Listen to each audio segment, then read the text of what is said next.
Quer saber se você deve ou não fazer exercícios ao ar livre? Hoje à tarde o Rio estava assim, ensolarado, céu azul e a praia de Copacabana vazia. Mas no calçadão tinha muita gente se exercitando. Eu tenho que fazer sempre que possível, porque eu sou hipertenso. Se eu não fizer isso, eu colapso. Em tempos de pandemia e isolamento social, será que é seguro sair de casa para fazer exercícios ao ar livre? Com academias fechadas, como manter uma rotina de treinos? A atividade física é recomendada para manter o corpo saudável e há alternativas para se exercitar dentro de casa. Mas muita gente prefere fazer isso nas ruas. Eu vim do centro para cá andando, que é melhor do que pegar o metrô ou pegar algum ônibus. Não deixe de fazer exercício físico. Nos últimos fins de semana, o movimento tem aumentado nas áreas de lazer de várias cidades brasileiras, como São Paulo, Rio de Janeiro, Belo Horizonte, Brasília e até Teresina, no Piauí. A Avenida Raul Lopes já é conhecida por reunir quem não abre mão dos exercícios físicos. Mas em tempos de isolamento social, cenas de aglomeração iguais a estas preocupam. As orientações das autoridades nem sempre indicam um consenso. O Ministério da Saúde não proíbe as atividades ao ar livre, mas faz ressalvas, como deixou claro o secretário executivo da pasta, João Gabardo. E se for fazer uma corrida, uma caminhada, de preferência que não saia num grupo, porque também não resolveria nada. Se vai num parque e esse parque está lotado de pessoas para fazer atividade física, é uma aglomeração, como qualquer outra. Mas governos de estados como Rio de Janeiro e São Paulo orientam a população a não se exercitar nas ruas. O governador João Dória ameaça inclusive mandar prender quem sair de casa sem necessidade, se a adesão ao isolamento social não atingir 70%. Se isso não ocorrer até a próxima segunda-feira, na terça-feira, tomaremos medidas mais duras, não apenas o governo do estado de São Paulo, a prefeitura da capital de São Paulo e outras prefeituras municipais também. No exterior, a maioria das cidades ainda permite a atividade física ao ar livre, mas de forma cada vez mais restrita e sempre com a orientação de evitar aglomerações. Os parisienses não poderão mais fazer exercício ao ar livre de 10 da manhã às 7 da noite. Só depois, quando tem menos gente circulando. O que dizem os estudos sobre a propagação do vírus durante atividades físicas? Que tipo de exercício é o mais indicado para se fazer dentro de casa? Que cuidados devemos tomar nos treinos domésticos? Esses são os temas do Ao Ponto de hoje. Eu sou o Roberto Maltic e a minha atividade física tem sido futebol com meu filho. Rápido, bem rápido agora. Isso, agora 2 passes e chute. 1, 2, eita. Estou com a Carolina Moran, que aproveita a quarentena para subir e descer as escadas do prédio dela. É a atividade física que eu tenho feito todos os dias, que me ajuda a manter também um pouquinho da sanidade. No começo do confinamento eu subia e descia 11 lances de escada do prédio 2 vezes, com muito cansaço, parando para descansar. Agora já estou subindo e descendo 4 vezes sem parar para descansar. Vou virar atleta até o final dessa quarentena, hein, gente? No episódio de hoje, a gente conversa com o médico Cláudio Gil de Araújo, pós-doutor em Fisiologia e Medicina do Exercício. Fique com a gente.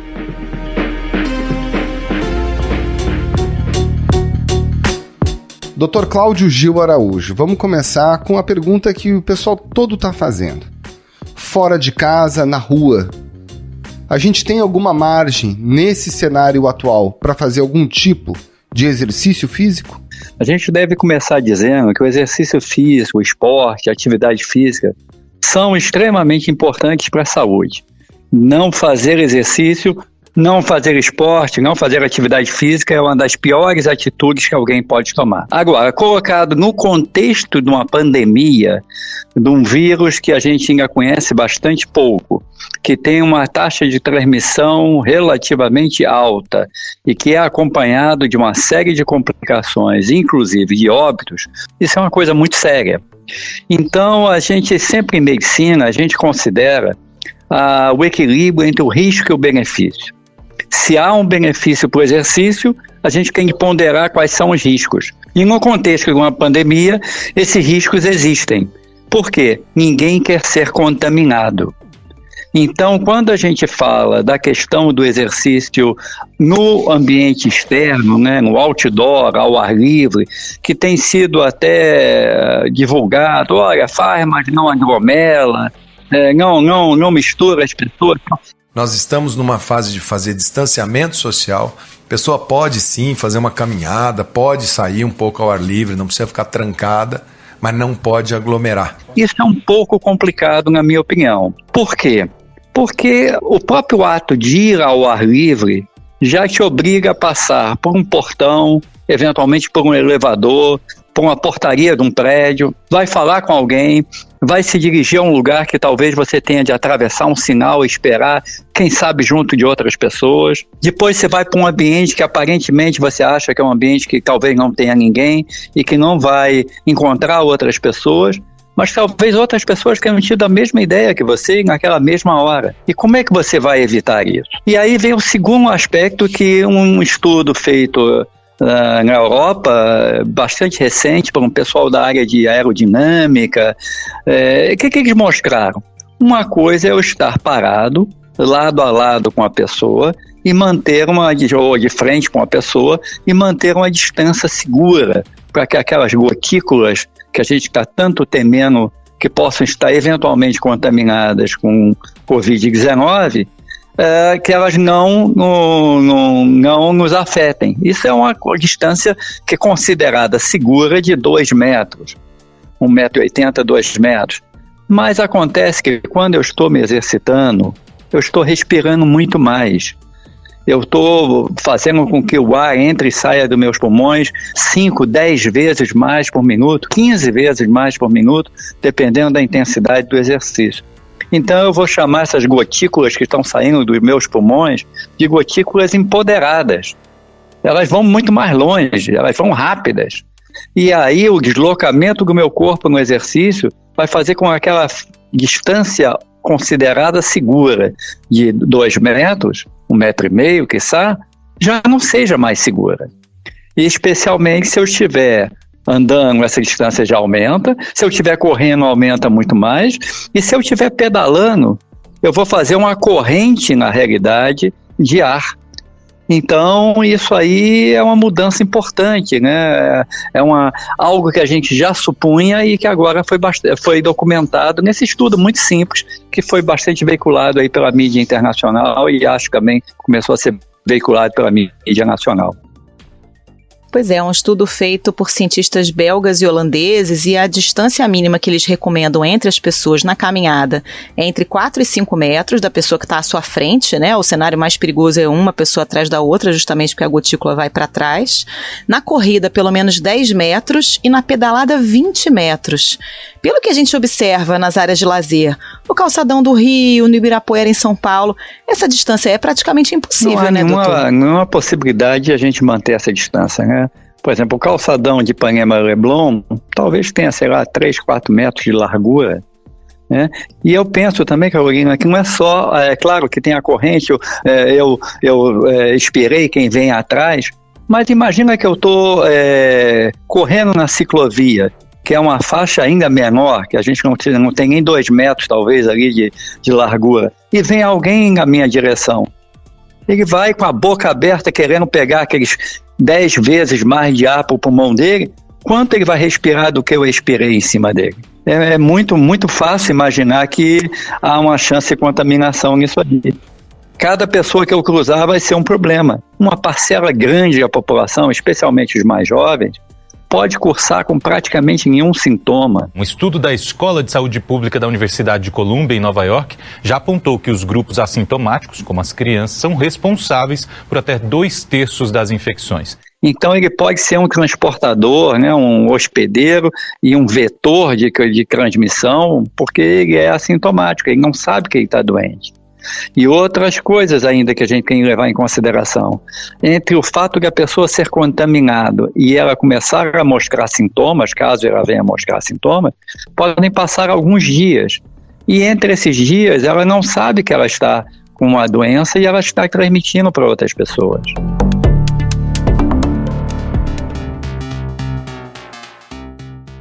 a busca de locais específicos, exclusivos, como por exemplo uma volta no quarteirão do prédio onde vive, que nem mesmo vai ter que atravessar a rua, ou uma volta, por exemplo, no estacionamento do prédio, um local onde você vai pegar um pouquinho de ar e ao mesmo tempo vai minimizar esse risco. Tá Olha só, sua pergunta é muito boa, Alberto. Vamos colocar isso em uma perspectiva mais ampla.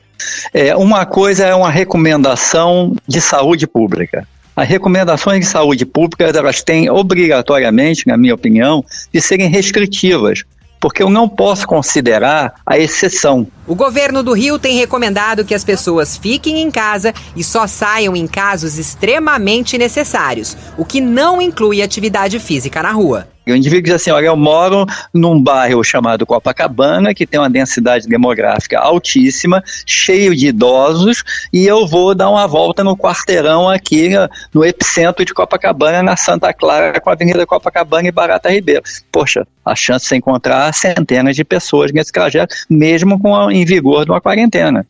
Então, cada caso é um caso. Não é simples essa situação. Então, quais são as alternativas? Né? A gente tem que ser criativo, né? O exercício pode ser feito em N ambientes, né? E aí você vai redescobrir a sua casa, você vai redescobrir o seu espaço, você vai redescobrir suas alternativas e as opções. Ninguém vai precisar ficar sedentário porque estamos em quarentena. Tem inúmeras opções, né? E aí, antes de entrar nessas opções de exercícios, vamos chamar domiciliares, eu faria uma observação, que é a seguinte: se eu tenho um indivíduo que a vida inteira, ou nos últimos, vários anos, não faz nenhum exercício, uma boa, não vai fazer exercício agora durante a quarentena. Não é a hora de você acabar aquele sedentarismo em 5 anos e se tornar um atleta domiciliar. Não faz sentido isso. Então, sempre, se você quiser fazer alguma coisa, faça dentro do que você já fazia, quiçá um pouco menos, e se não fazia nada, comece algo muito light.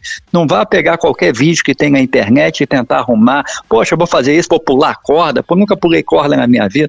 Não vamos inventar, né? Senão você vai se machucar, você vai fazer um acidente, e aí você arruma uma complicação, né? Porque acidente doméstico é algo muito sério, especialmente no grupo mais velho. Segundo o Ministério da Saúde, 30% da população com mais de 65 anos caem pelo menos uma vez por ano. Bom, então vamos falar agora sobre onde se exercitar dentro de casa e de que forma fazer isso da melhor forma possível. Por onde a gente começa, doutor? Olha só, o exercício físico mais adequado é o que envolve diversos componentes para melhorar a nossa aptidão física. O que vem a ser aptidão física? A minha capacidade de executar uma tarefa física dentro daquilo que é esperado para a minha idade e para o meu sexo. Então, o indivíduo, a gente pode dividir a aptidão física em duas partes. Uma parte chamada aeróbica, que são o caminhar, o correr, o pedalar, o nadar, vai nessa direção, e a não aeróbica, que é a minha força, a minha potência muscular, a minha flexibilidade, o meu equilíbrio. Então, a gente quer tentar, dentro de uma prescrição de exercício, pegar todo esse conjunto, né? Agora, uma das grandes vantagens de estar podendo fazer exercício em casa, numa quarentena, é que para a grande maioria das pessoas não falta tempo. Porque é sempre uma grande limitação para fazer exercício. Não tenho tempo de ir para uma academia, não tenho tempo. Poxa, eu queria correr, mas não dá tempo com o meu trabalho, com o meu deslocamento. Agora, tempo, todo mundo é muito mais lento agora. Ou seja, só dá para fazer 3 vezes por semana em condições normais. Talvez agora dê para fazer 2 vezes ao dia. E você pode fazer em prestações, porque o exercício ele soma. Então, se eu fizer 100 minutos por semana em 2 dias, ou fizer em 7 dias, o efeito é praticamente o mesmo. Em 2017, 37% dos brasileiros fizeram pelo menos 150 minutos de exercício por semana, o mínimo recomendado pela Organização Mundial da Saúde para não ser considerado sedentário. E tentar colocar uma rotina, né? Porque exercício vale muito quando tem disciplina.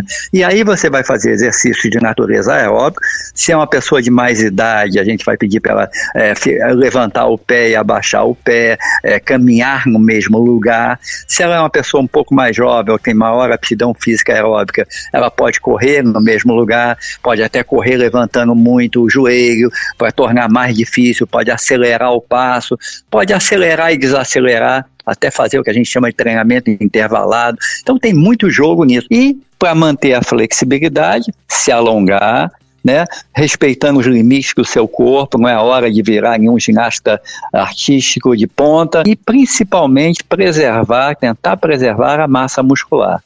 Então, o que é isso? É fazer exercício de fortalecimento muscular. Poxa, mas eu não tenho as máquinas das academias. Olha, a criatividade é ilimitada. Você não sabe o que uma garrafa PET consegue fazer cheia de líquido. Ela vira um halter maravilhoso. Aquele livro, poxa, se você amarrar com uma cordinha e ficar levantando aquela pilha de livros, abaixar, olha, vira um halter de academia excelente. Então tem que ser criativo. Usar o próprio móvel, a parede. Eu tenho muita idade, então eu vou fazer uma flexão de braço, me afastar um pouquinho da parede, botar meus braços esticados na parede, dobrar um pouquinho e voltar, dobrar um pouquinho e voltar. Eu sou mais jovem, estou acostumado a fazer exercícios funcionais. Então vou fazer prancha, a famosa prancha, aí vou começar a dificultar a prancha. Então tem muita opção de fazer exercício. E você pode variar o cardápio. Quanto tempo por semana o senhor acha que é recomendado de exercício? Claro, não estou falando aqui da pessoa que era atleta, né, que tinha uma rotina super pesada de exercícios. Pessoa normal, que está ali em casa, quanto tempo? A sua pergunta é muito pertinente, porque na minha prática profissional, muitas vezes chega alguém e diz assim, será que fulano não está exagerando no exercício? É muito difícil exagerar no exercício. O que é muito comum é ser sedentário. Talvez metade da nossa população adulta seja sedentária ou faça exercício insuficientemente. Eles têm uma doença que eu chamo insuficiência física. Eles não conseguem fazer o que era previsto para fazer na idade que eles têm. A PNAD, Pesquisa Nacional por Amostra de Domicílios, realizada pelo IBGE no ano passado, revelou que cerca de 40% dos brasileiros já são sedentários a partir da adolescência. Os números também crescem com a idade. O sedentarismo já é considerado a doença do século. Então, esses indivíduos são um grande problema. O que você vai fazer em casa? Quanto mais, teoricamente, melhor. 10 minutos por dia, 15 minutos por dia, já achei legal. Tá bom. E se eu fizer 20, vai ser ruim? Não vai ser ruim. E se daqui a pouco eu chegar meia hora por dia, vai ser um problema? Provavelmente não. Então, é muito, muito fácil trabalhar com exercício, porque diferente de um remédio, que se eu dobro a dose, eu tenho muito efeito colateral, exercício eu posso dobrar, triplicar, quintuplicar, antes que eu tenha algum efeito negativo. Isso ainda se eu souber fazer o exercício corretamente, porque isso é uma grande questão. Dr. Cláudio, tem uma questão que é como o exercício acaba se relacionando com o sono e com a alimentação. Quais são os horários em relação ao horário do sono, em relação ao horário das refeições, onde o exercício tem mais efetividade? Olha só, sua pergunta permeia uma área um pouco maior, que é o que a gente chama medicina do estilo de vida, né? O sono, a alimentação, exercício, etc., fazem parte de um conjunto de bons hábitos de vida. Então, no momento de quarentena, que a gente acaba ficando com muito tempo livre e boa parte desse tempo ocioso, a gente tem de adotar algumas coisas importantes em termos de estilo de vida. Tente dormir e acordar na mesma hora, como se você tivesse uma rotina de trabalho. Se você está em home office, tome seu banho, se é o seu ritual, se vista como se fosse trabalhar, senta no computador, senta onde você tiver de fazer, como se você estivesse em jornada. Não fica largado na cadeira, com a roupa de dormir, tentando fazer home office. Isso não é uma boa estratégia. Eu normalmente almoço a 1h da tarde, faço um lanche às 4 e janto às 7.